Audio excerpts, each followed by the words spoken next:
Yeah, I know. These XMartial shorts are really awesome. Somebody the other day said, Gabriel, whoa, those are so cool. Got a link down below if you want to grab them, save you 10% with my promo code. Now I want to talk with you today about 3 things you can do that's going to make your punches that much faster. I just worked this today with somebody. We were downstairs and I was like, we can speed it up just a little bit with these 3 things. And by the end, man, he was snapping those shots.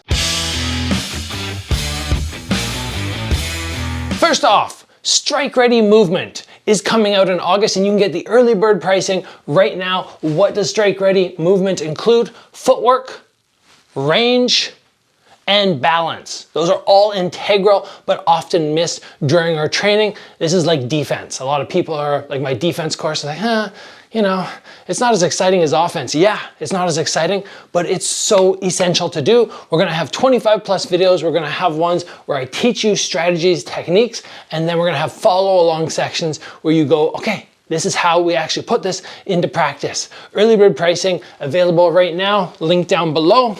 Now speed, and 3 ways that we can get ourselves punching faster, because so many people go, I want to be quicker, but I don't have that raw twitch speed. I'm a little bit sluggish.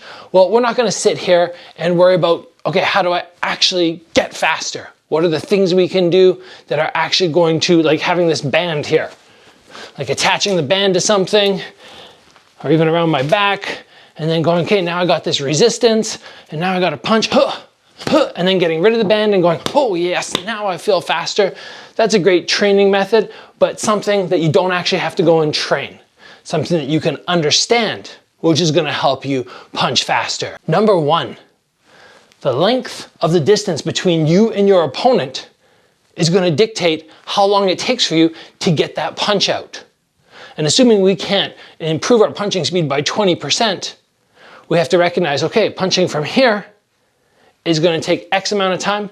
Punching from here is going to take 4/5 of the time because I've already moved 20% up. So that's a really tricky thing that you can do when I'm moving around. Instead of having my hands right here, letting one of the hands start to move away, right? Or if I'm getting ready to throw a cross or something, I let my hand just kind of start to move away.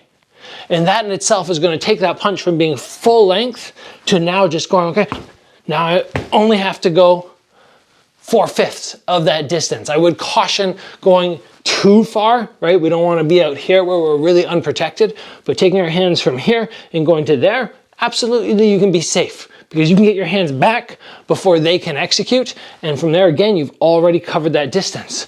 So playing around with letting those hands leave your head and already covering some of the space is a way to go, yes, I'm punching faster, without being faster. Now the next thing is not an individual punch that I want to focus on, but the overall speed it takes me to get off 4 punches. And the fellow I was working with today, I was going, okay, the single punch speed is actually good, it's impressive. But now when we start doing these multiple shots, there's this extra gap between each punch, which is slowing you down. So it's kind of like fast, fast, fast, fast. Not with that big a break, but you get the idea. If I can start thinking, okay, instead of and I come in, something like that, you can blitz your opponent so fast that basically they don't have the ability to counter in there. And that's what most people worry about, in all honesty. They think, okay, when I step in and I start doing something like that really quick, I'm gonna be vulnerable to counters, but I feel like you're almost more so when you're... So the idea here is you don't have to bring your hands all the way right back to your head, because if I'm going technical, boom, boom, boom, boom, yes, that's very slow. If I kind of go hoop, hoop, hoop, hoop. So it's again, we're just shortening the distance of the punches and making the whole combo that much shorter. Instead of we're thinking just like that. It makes you feel so much quicker. And even the gentleman today, when I started getting him to rattle off those combos, he was going, oh, I feel faster.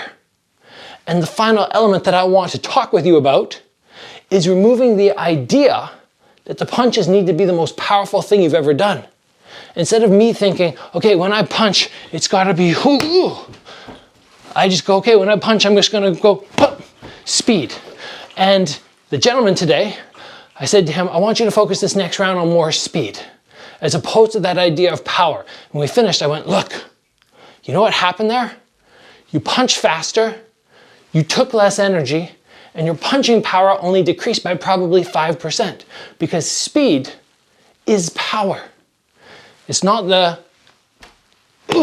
big push through that hurts people. It's the speed and the follow through.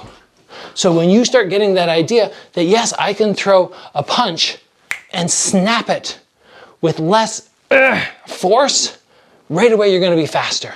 Try and throw a fast punch when your shoulder, your bicep, your forearm is squeezed. And then loosen it up and then bah, bah, okay? Ease back on the power and you're still gonna have loads of damage that you do. It's that mindset that you need to escape. I have to move my whole body and squeeze everything to hit hard. No, you don't. And once you get past that idea, you will start cracking people more often because you're quicker. And the power is still there. Believe me, it really is. I've done this so many times with people on pads. I'm like, let's just go for more speed and less force. And boom, like I said, maybe 5% less power.